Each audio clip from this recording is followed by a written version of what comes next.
and I've got to the last bolt and the last torque sequence. And if you've ever torqued something that breaks, what's going on YouTube? Welcome back to the channel. Well, in today's video, I'm actually going to start the process of putting the Sportster back together. It's one of those that after talking to several different people, Corey, Michael, Tommy, and even the guy who used to help out with racing, and even several others of y'all that commented, I decided that because I'm wanting a bigger bike and y'all's comments and everything, to just go back with the stock jugs and heads. It's one of those that, thanks to their help, I did hone out the cylinders and I did get the heads reworked, even though they're still the stock size valves and everything. So no horsepower increase, but because of trying to save money for another bike, a bigger bike, I'm going to just go back with everything. But there's a couple of things that I kind of missed out on whenever I was doing the removal video that I kind of want to go over first. So let me explain those things to you. If you will remember when I was taking the heads off the jugs, the actual pushrod tubes that you see right here actually come off with the heads. And I was going to kind of show you how they're actually mounted. Down here on the very bottom, you have these pushrod tube plates right here, and they're held in by these 1/4-inch Allens. And let me get one of these back off and I'll kind of show you how it works. All right, now that I got the bolt out, I'm going to remove my little cover that I've got to kind of keep stuff from getting into the actual lifter. And all it does is it kind of lifts off, and you have a little pin right here, back here in the back, that kind of goes in right there. So if you look right here, you actually have a groove that this gasket right here actually goes into. On the bottom of your pushrod tube right there is kind of what it's going to look like. So you're going to feed your pushrod tubes through it,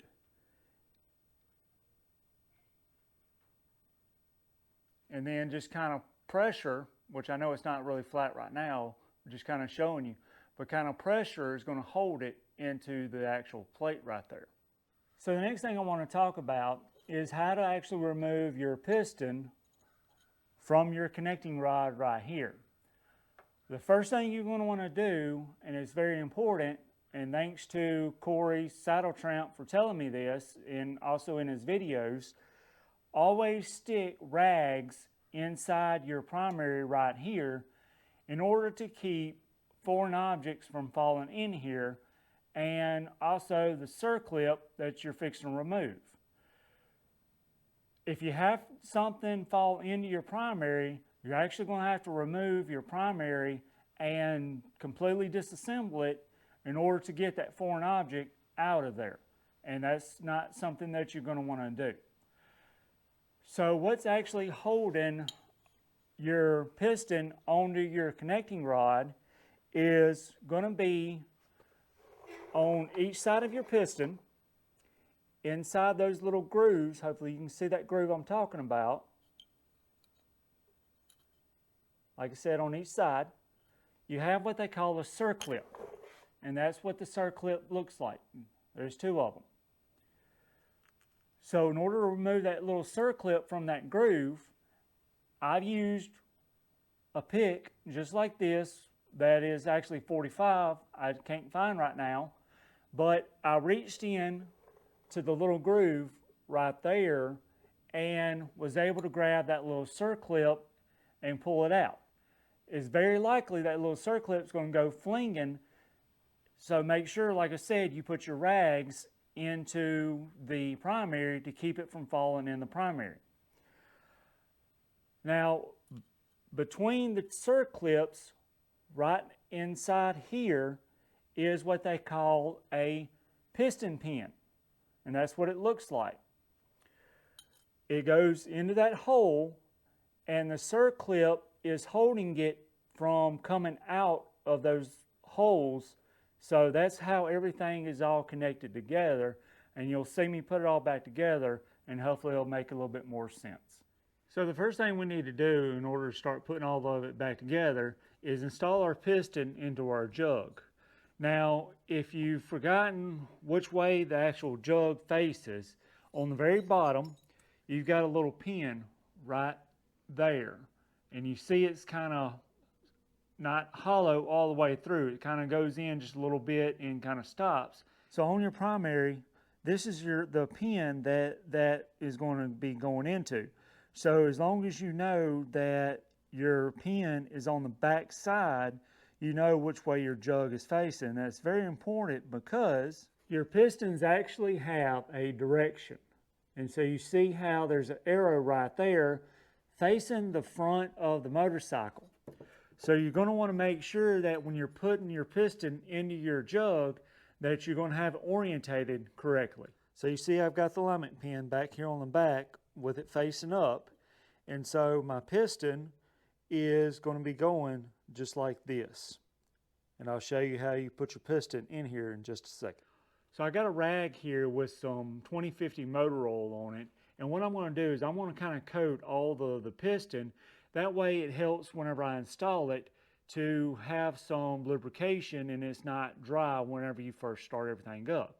Also, you want to do it right now because when you put it into the piston compressor right here that I want to show you how to use in just a second, you're not going to be able to coat around the piston and the rings and stuff. And kind of just work it around, you know, a little bit. That way, like I said, you're just wanting to kind of lubricate everything up. That way it's not all dry when you first go to crank everything up. So the book tells you that when you go to put your piston rings on here, that you're wanting to make sure that all your piston rings are offset by 45 degrees. That way it has very good compression. So that's what I want to do now is I'm going to make sure that all of my piston rings are offset by 45 degrees. So you see I got the top one on this side. I've got the middle one right there. I've got the top oil ring right there. And then I got the bottom oil ring right there. So this piston compressor I got right here, I bought at Harbor Freight. And the way it works is you've got a Allen that you're using to turn this right here, this pin right here, and then you have I guess it's kind of like a ratcheting type hold that you have right here that's kind of holding it in. So what I'm going to do is to release it, I'm going to kind of give it a little pressure, and then I'm going to release it, but I'm not going to want to release it all the way because I just need to get it big enough to where it fits on the piston. So now that I have this big enough for it to go over the piston, I'm actually going to coat a little bit of motor oil around this as well so that it kind of helps everything slide when I'm trying to install it. All right, now that I got it all lubricated up, I'm actually going to put it over the piston. Try not to move my piston rings. And then I'm going to use the Allen to kind of ratchet it together to kind of compress all of your piston rings around your piston.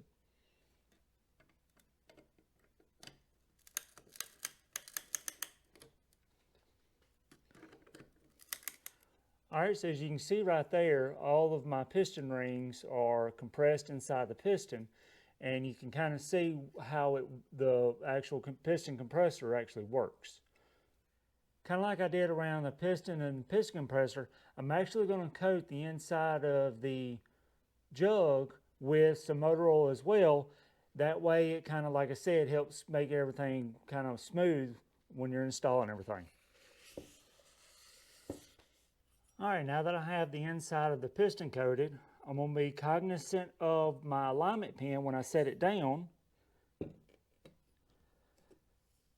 That way, whenever I put the piston into the cylinder, I make sure I have the arrow pointed the right direction.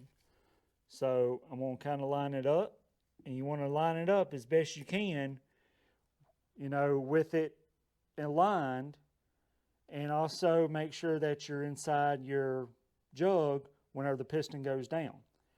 And you're going to use a piece of wood and just kind of barely tap on it.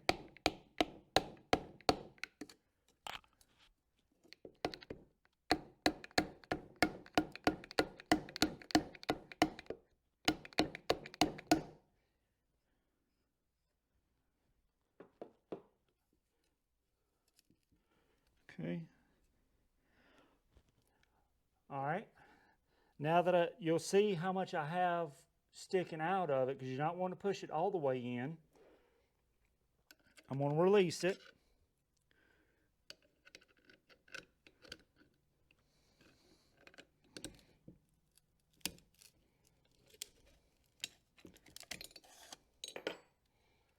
So this right here is how much I still have sticking out of the bottom of the jug.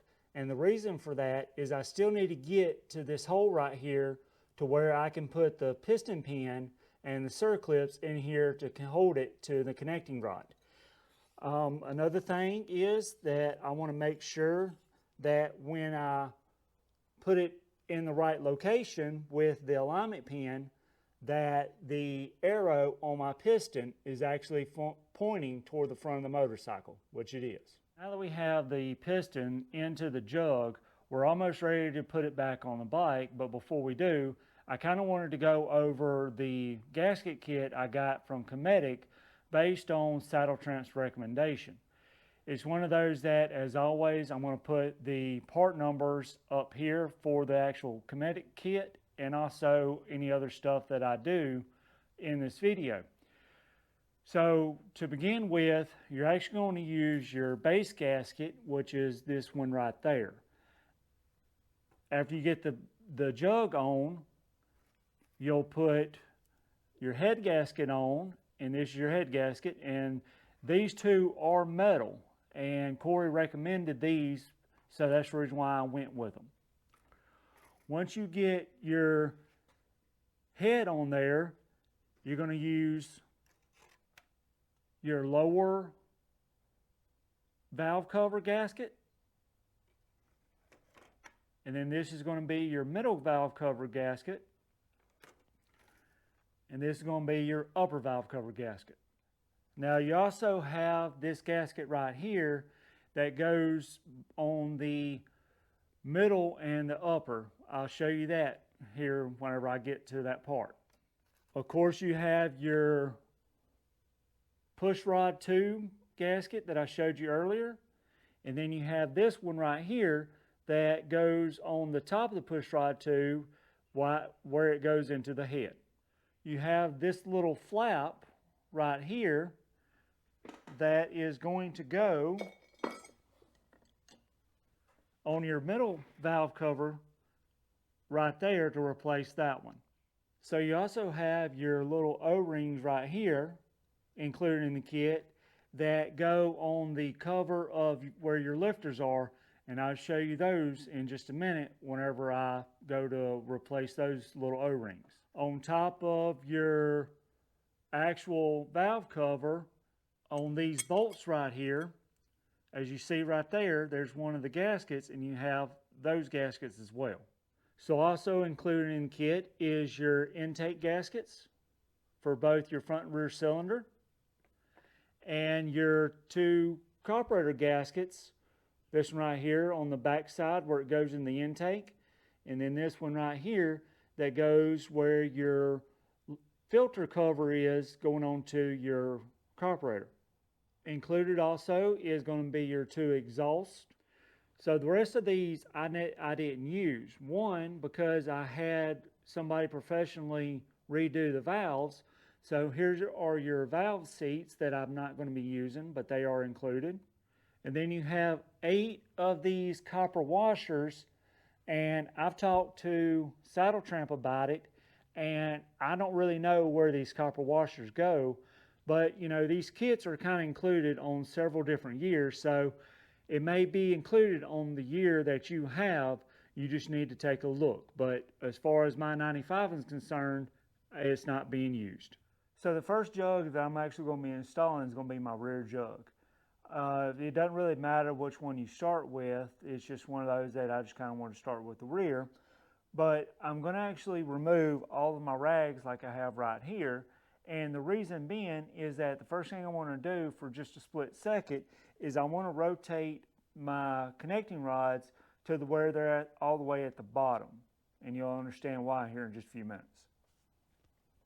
So I hold them from right on around, and I'm in gear. I'm going to turn the rear wheel, And I'm going to leave it, like I said, all the way here at the bottom.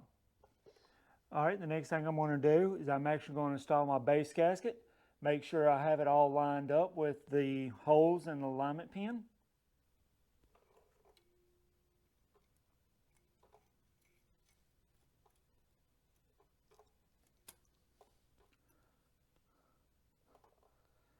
So to make things a little easier if you're working by yourself, get you some hose clamps just like this right here. And what we're going to do, and we may have to adjust these up or down, but I'm going to start off by putting them about center ways, and now I'm going to tighten them up against your bolts right here. What that'll do is it'll allow us to put the jug with the piston on and set it down onto those hose clamps, and we can turn our actual rod and put it back in place. That way we can work with everything and not be trying to fight with it.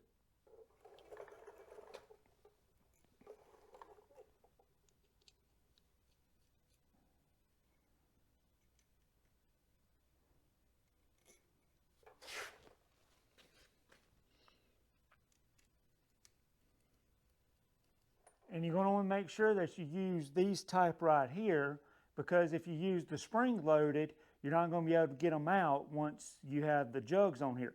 These that have the bolt in here, you can kind of work with them and get them out after you have the jug on here. All right, so the next thing we're going to do is we're actually going to put our jug on here. And we're going to make sure that we have our alignment and not everything oriented like it's supposed to. Here's our alignment pin. That's going to go right here. So we're going to kind of feed it in just like this and kind of help keep the wires out of the way. And then align it to our holes with the rod. And I have it too far down, so I'm actually going to kind of pick these up so that I've got a little bit more room to work with. All right, so you can see everything's kind of held in place. And then while holding the rods, I'm going to turn the motor some more.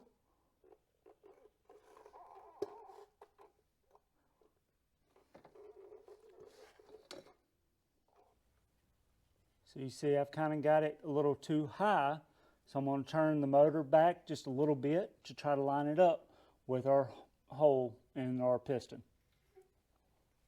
Whoop. All right, so working back and forth, I got it kind of close. And so now we're ready to put our piston pin in one side. So I highly recommend getting some of this assembly lube by Permatex, because it kind of goes on some of these parts and kind of helps lubricate them a little bit better than motor oil. Using motor oil on your jugs is kind of what they recommend, but as far as some of these other moving parts, you're going to want to use some assembly lube. And so for this piston pin, I'm going to apply some assembly lube on here, and then also where it goes here in the piston.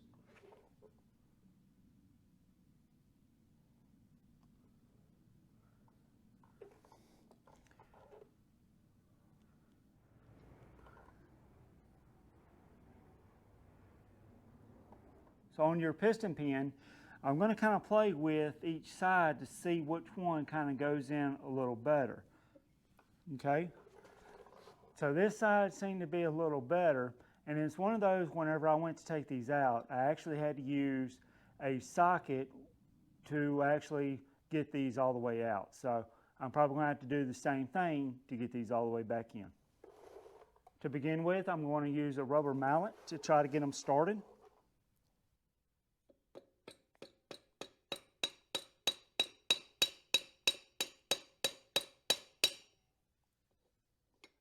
Now that I've kind of got it somewhat started, I'm actually going to go ahead and put my rags back in here before I start messing with the circlip. I actually meant to do this after I got the jug on here and the piston kind of in place. So over here on the opposite side from where I have the piston pin started, I'm actually going to install our circlip so that when I'm pushing the piston pin all the way through, it has something to stop against.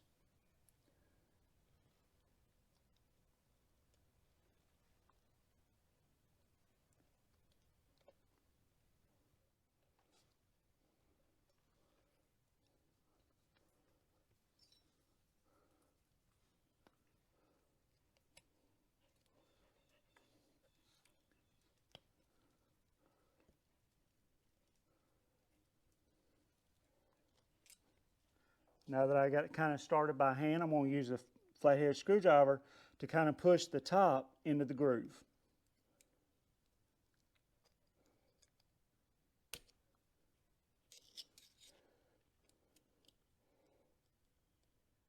So as you can see right there, a little closer up, how it is all the way in the groove, and right there is your circlip, and that's what I was pushing around. So since I'm not actually messing with the circlips right now, I've removed my rag so that I can kind of work with the piston a little bit and try to line the actual connecting rod up with a piston. The way I'm going to do that is that I'm going to try to keep it aligned on the opposite side and then use the rubber mallet to push it all the way in.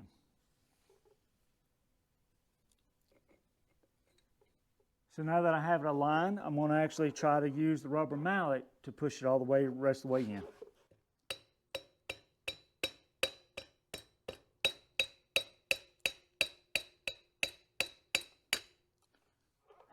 All right, now that I've got it as flush as I can with just using the rubber end of the hammer, I'm actually going to use, I've got a 7/16 1/4-inch deep well that is not small enough to go in the hole, but also not big enough that it's going to hit the piston.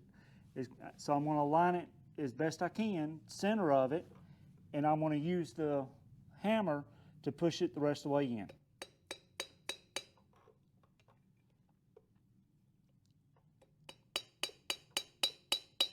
So hopefully you can see right there where now I can get to the groove that the circlip goes to. And so now I'm going to actually put my rags back here in the primary and then put my circlip back in.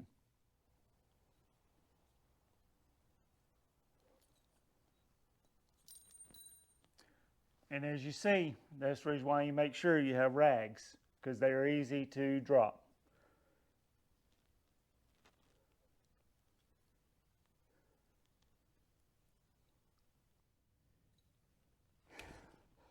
All right, finally got it in. Messing with it about 20 minutes. So I'm going to push the top in.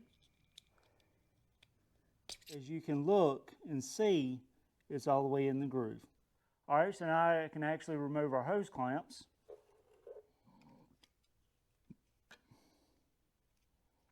And just unscrew them all the way.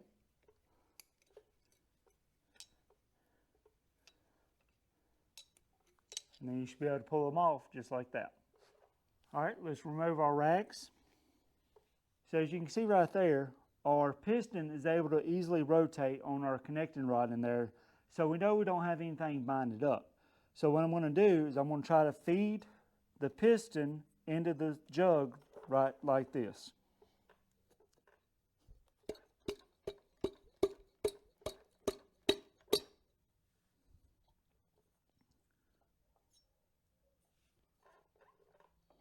And then picking it up a little bit.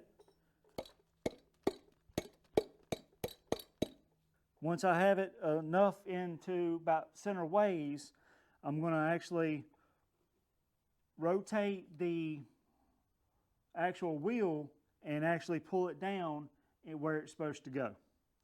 Just kind of making a double check on our gasket as well.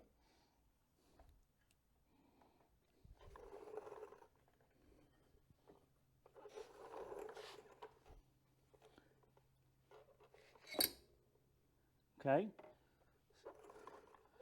so now once again checking our gasket to make sure everything's good.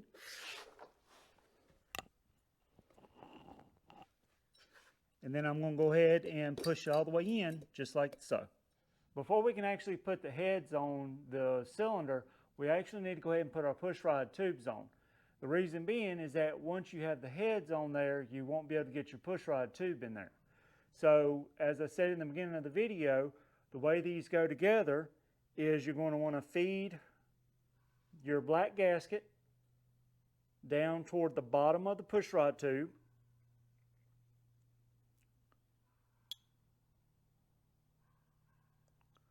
And then feed your pushrod tube plate over that. And unlike the beginning of the video where I wasn't all that straight, I'm going to make sure that I'm as straight as I can so that whenever I put it on there, I'm not pinching the gasket. All right, and so that's fairly straight. And so I'm going to line it up. Remember that the pin in the back lines up with your dowel pin right here.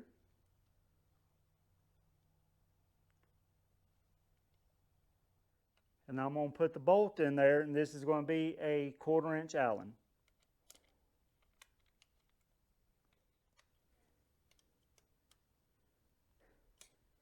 And I'm not really going to tighten it all the way down. I'm just going to tighten it enough to where our pushrod tube isn't just kind of flopping around, because you still have to line it up with your head. So that's not really moving very much. And so now I'm going to put our brown gasket right here on the top that goes into the head. All right, let's do the same thing for this other one.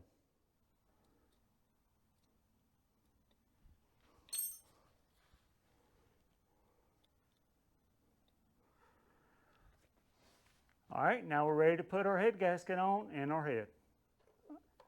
All right, so we're going to line our head gasket up with our dowel pins right there, and also with our actual studs that the head bolts go to. All right, let's get our heads on there, and we're going to line it up with our pushrod tubes kind of first. Kind of get those in there.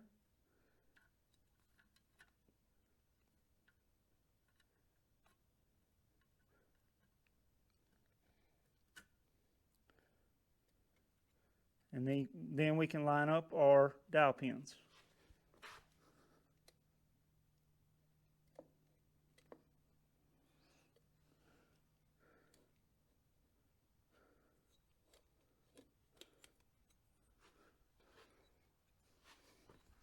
So because normally with regular cars you actually change out the head bolts all the time, I'm actually going to go ahead and change out the head bolts on this as well.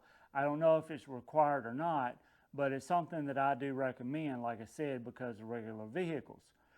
One thing they do recommend also is that you actually put some oil on your head bolts. Now, I don't have any kind of like oil, what you call it, the pump or whatever. So I've got a cap right here that I filled oil with, and I'm just going to pour it into one of these head bolts, and then I'm going to drain the rest of it out.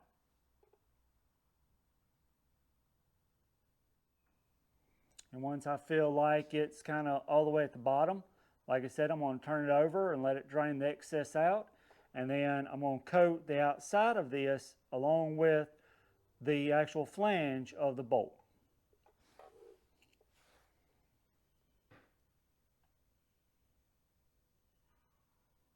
Okay, so now let's coat the outside and the flange.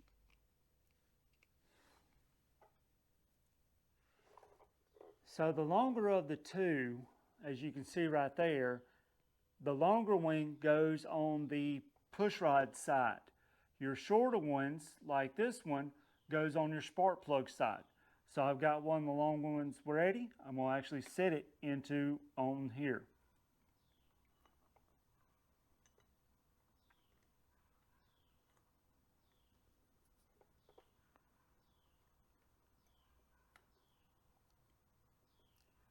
And I'm going to tighten it up by hand.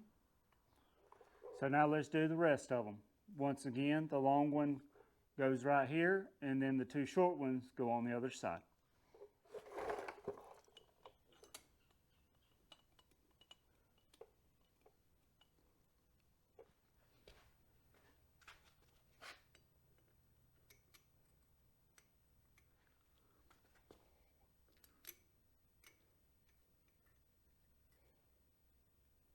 So with just the socket in my hand, that way I'm not putting any kind of pressure on it. I'm actually going to go ahead and finish just running these down until they're at the top of the head.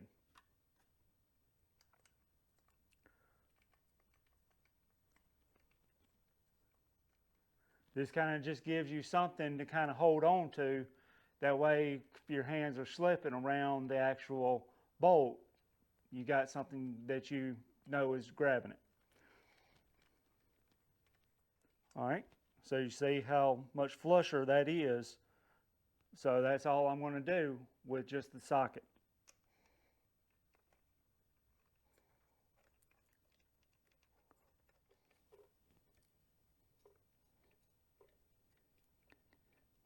And you may have to kind of wiggle your head just a little bit, like I just did, to actually loosen it up so that you can run the bolt all the way in. All right.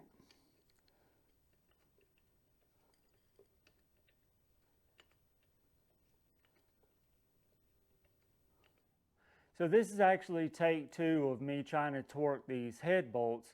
And the reason being is that I was going through the torque sequence and also through the bolts, kind of like you're supposed to do, that I'm going to tell you about in a minute. And I've got to the last bolt and the last torque sequence. And if you've ever torqued something that breaks, you kind of have that feeling that after you get to what you think is the torque spec, and you kind of go just a little bit to try to get there, it snaps the bolt off. Well, that's kind of what it was feeling like, but it never would break, and I finally was able to get it to the right torque spec, but it never would hold.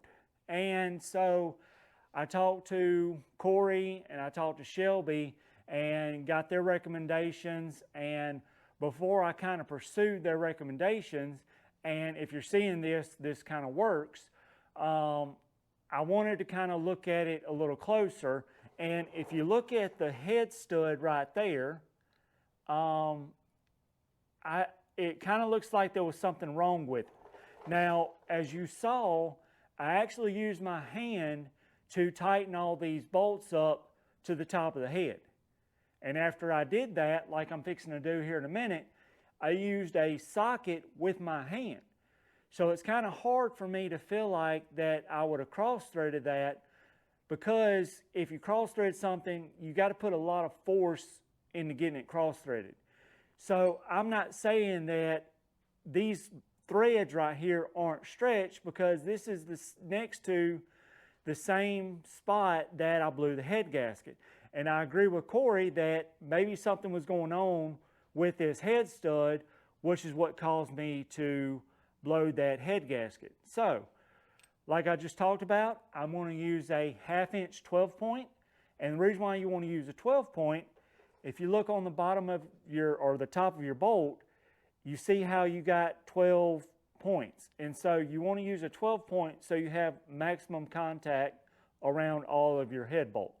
So, like I said, with just the socket in my hand, I'm going to see if I can get them a little bit tighter before I start going over this torque sequence.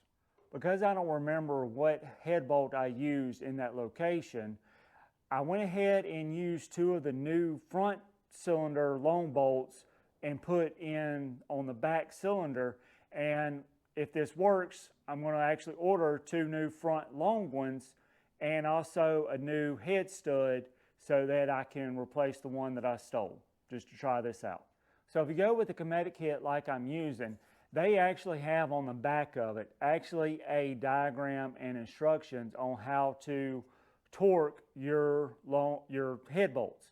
Now the book may be a little different, and I'll actually try to include that also, so that if you want to reuse a stock head gasket kit, then you can actually use the book and go through their torque sequence. But because I've got the Cometic, I'm going to be following this. And basically what you're doing is you're actually going to be going through there and torquing your bolts 5 different times. And you're going to be stepping it up every time. You start with 9 foot-pounds, and then you go to 14 foot-pounds, 22 foot-pounds, 35 foot-pounds, and then as a final 42 foot-pounds. Now, the way you do this is you start with your short bolt right here in the back, and then you're going to go to your front short bolt, and then you're going to go to your back long bolt, and then you're going to go to your front long bolt. And like I said, you're going to be going through all 4 bolts and then stepping it up, as you're going to see I'm going to do here in just a second. So let's hope that I can get this one up here in the front on the long one up to 42 foot-pounds correctly. Because my 1/2 inch drive torque wrench don't go below 20 foot-pounds, I'm having to use a 3/8 inch drive, which is in inch-pounds. So the first torque sequence is 9 foot-pounds or 108 inch-pounds. And you're going to go, like I said, to your short bolt.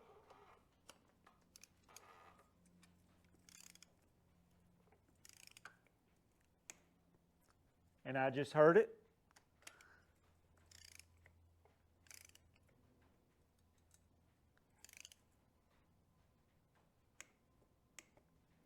Okay. And then we're going to go to our 2 long bolts.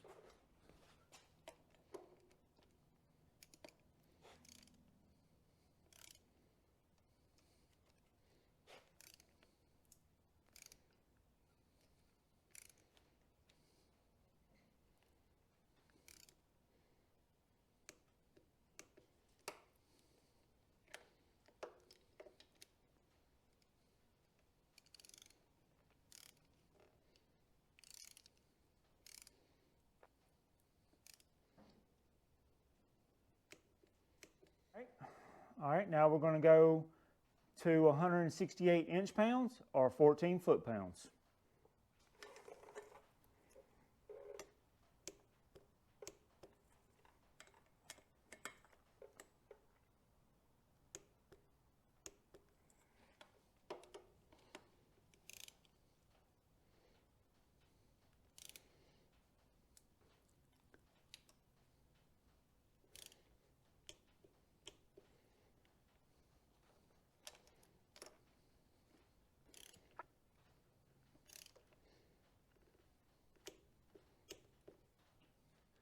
All right, so now that I got to over 20 foot-pounds, I can actually use my 1/2 inch drive, and now we're going to go to 22 foot-pounds.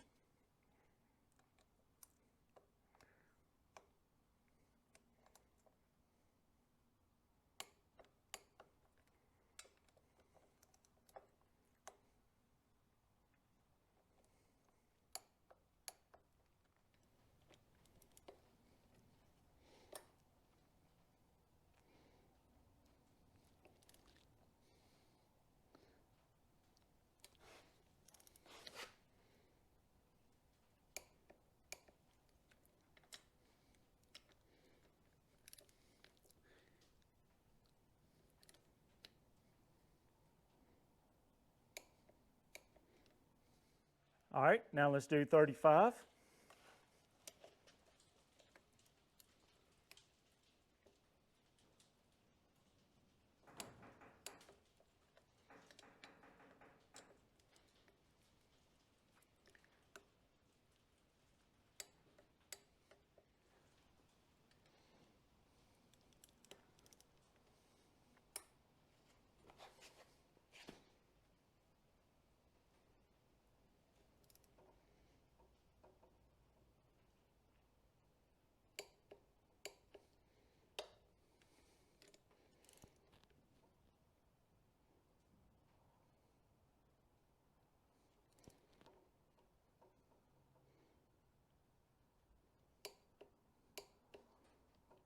And then finally 42.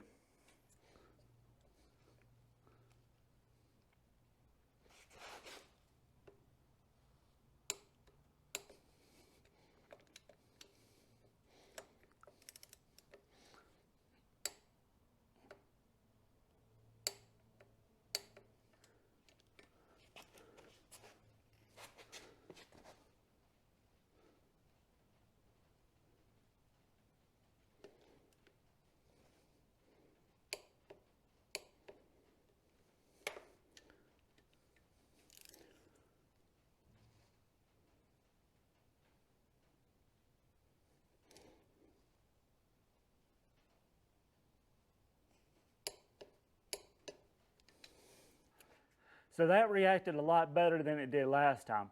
I'm going to let it sit here for a little bit, and then I'm going to go ahead and check it again and make sure that it held the 42 foot-pounds. All right, so it's been about an hour and a half, 2 hours, and I've checked it several times, and I even kind of made a mark just to kind of see if it's moving. And so far I haven't been able to get it to move, and everything's staying pretty much at 42 foot-pounds. So with that, I'm going to say we're good to go, and we're going to continue on.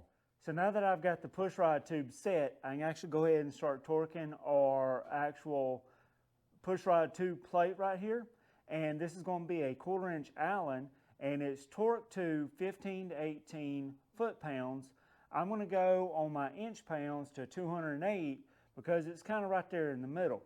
Now what I'm going to do, because of the pushrod tube and kind of the angle, I'm actually going to use a 3/8 inch drive Allen, and I'm going to kind of put it in there, and you don't really have a lot of room, so you may want to get a little small hammer and just barely tap it so it goes all the way in.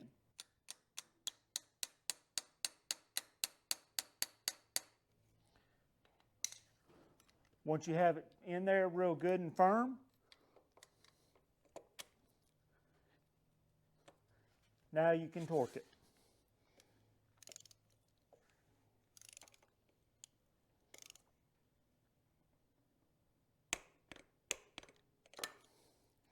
And then just kind of wiggle it out once you have it torqued. So we'll do the back one.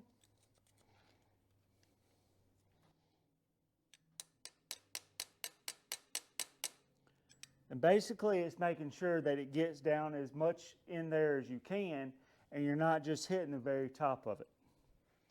So the next thing we need to do is we need to go ahead and temporarily put our push rods into the pushrod tube.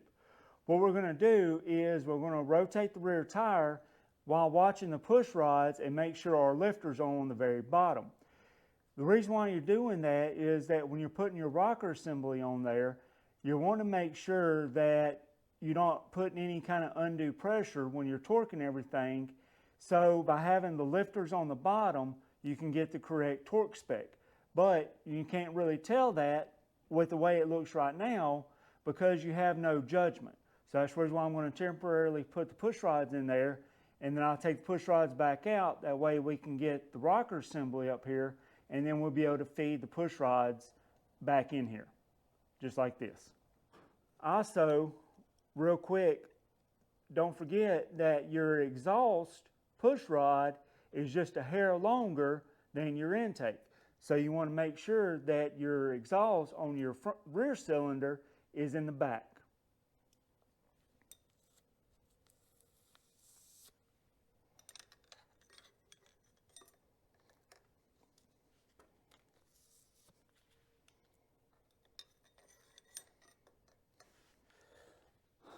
All right, and we're going to watch our push rods and make sure that one of them goes up, comes back down, and the other one goes up and comes back down. And we're going to make sure that the push rods stay on the very bottom. So you see your rear one is coming up, and now it's going back down. And now your front one's going up. And now it's back down. And so we're going to pull our push rods back out and then put our rocker assembly in here to keep going. So let's put our lower rocker assembly gasket on there. And we're just going to kind of set it there. So now we're ready for our rocker assembly. And right here's where our push rods go. So we want to make sure that it's right over here on this side. So we're going to kind of feed it in there, and you may have to kind of play with it to get it to line up when you go put it in. So there it is right there.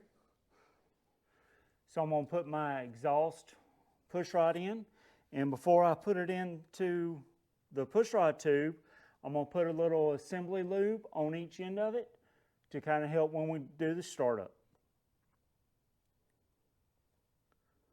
So just kind of, put it on there and kind of move it around just a little bit. You don't have to put it on the actual between them, because this is the only contact point is these two right here.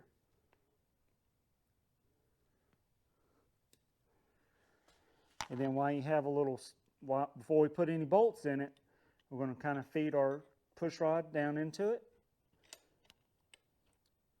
And just kind of lift up a little bit and kind of feel around to make sure we got it in the groove.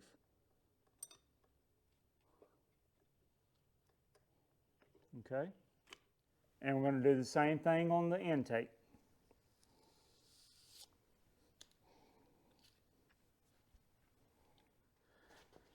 I'm going to, like I said, kind of lift up. That way we can get the intake into the groove. And there it fell into the actual push rod tube. Now I'm going to lift up and kind of feel around and make sure I'm in the actual lifter down there on the bottom. All right, they all feel good. And so kind of line it up this end of your rocker with the push rod tubes, or with the push rod, so that they go in there.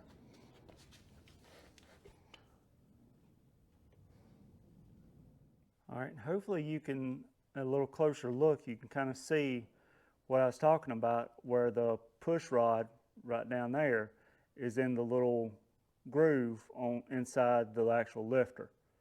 So once we have that, now we can actually align our gasket and our rocker assembly all together and start putting our bolts in. So right here you have 4 bolts that go right here, and you actually have 2 different bolt sizes. As you can see right there, you got 2 long ones and 2 short ones. Your shorter ones go over here on this side over here. That's got the same as your Allens, where your long ones are going to go over here. So as I feed one of the long ones in right here, I'm going to kind of lift up over here and make sure that I'm not getting between the gasket and messing it up, and kind of making sure that it's all lined up. After I've kind of started just a little bit, I'm going to keep an eye out on my push rods to make sure they don't come out of the rockers. I'm going to come over here and do the same thing.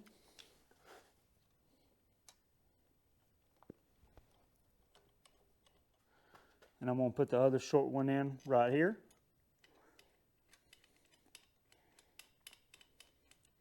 And I'm going to put the long one in over here on this side. All right, now that I have all 4 of these just kind of run down a little bit by hand, I can put our real short ones that are little smaller threads and everything, and you got 2 of them that go over here, and then you got 1 of them that goes up here, and these are going to be your hex head. So I'm going to get that one right there.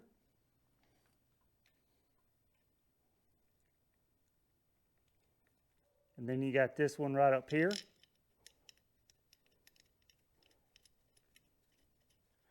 And then you got this one back here in the back that's going to be kind of hard to see when I put my hand in here. Then you got 2 Allens. One of them's going to go up here. And then the other one's going to go back here in the back. And I'm going to run all these down by hand. So before we can actually torque everything down, I kind of want to go over the torque sequence that you're going to be using. Now, it's one of those that, depending on what bolt it is, you're actually going to be torquing it to a separate torque spec. So I'm going to include this diagram here on the video. And as you look at it, you'll see that you're supposed to first tighten bolts 9 and 15, which are your long and your little bit shorter bolts that go in the center. And then you tighten your 13 and 20, which is your outside bolts. So as you're doing this, you're going to be going in a crisscross pattern. That way you're torquing everything kind of evenly. So here are the first 4 bolts that we're going to be torquing. Now these bolts right over here are bolts number 9. And these over here are bolts number 15, that's on the same side as your Allens. These bolts are actually 1/2 inch bolts as far as the socket you're going to need to use. And you see I've got a little 3-inch extension, that way I can reach over the frame rail right here. And I don't have a torque wrench that goes below 20 because you're supposed to torque this from 15 to 18 foot-pounds. And so because I don't, I'm going to go to 204 inch-pounds. Once again, you start right here at number 9. And I'm just kind of snugging it up a little bit. And then you go over here to 15 in a crisscross pattern. And then the other 15. And then right here to the number 9. All right, they're all kind of snug together. So now we can torque this one and then go back in our crisscross pattern.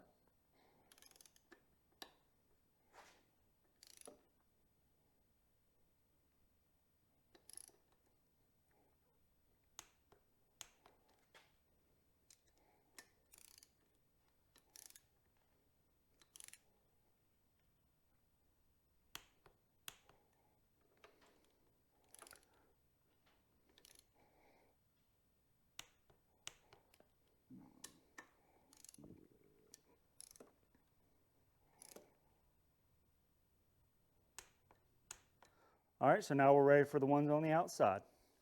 All right, so on our outside, we have the bolts right here that are our Allens, and those are bolt number 13. And then you got 2 bolts right here, and then this one right here, and these are your 20. So I'm going to start with the 13, and I'm going to be torquing it to 120 to 156 inch-pounds.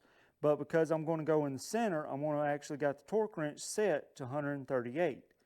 Now your Allens are actually 3/16, and you see I have a long Allen right here.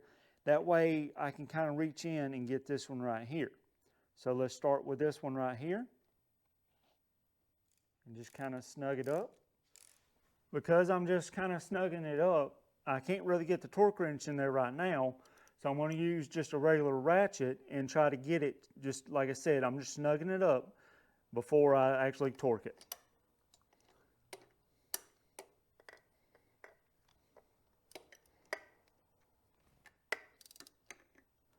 All right, so it's kind of snug with a ratchet. And so I'm going to go up here to this one right here.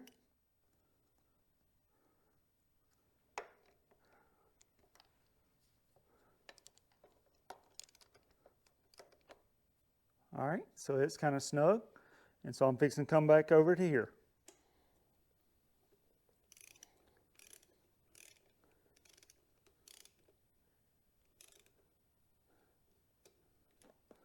All right, and then I'm going to do the last one right there, just snugging it up, and then we can torque it.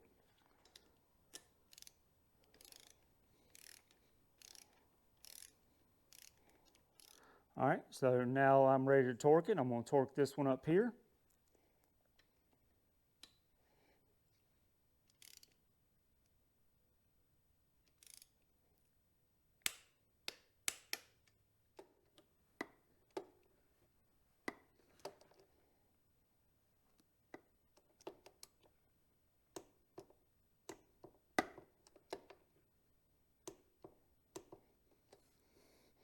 All right, I'm going to come to this one up here.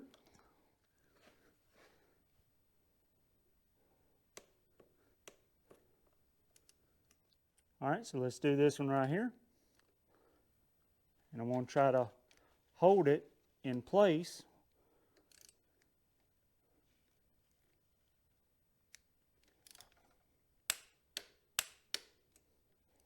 All right, now we're ready for the last one, this one right there.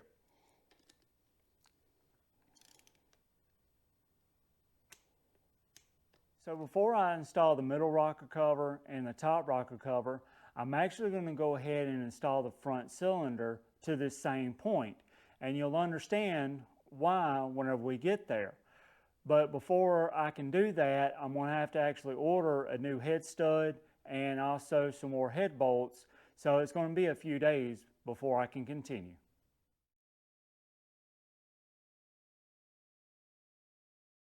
All right, so the moment of truth. It's one of those that it may take a few minutes to crank up because of the petcock needs to have a vacuum, so I don't know whether it filled the bowl up on the carburetor, but let's try it out.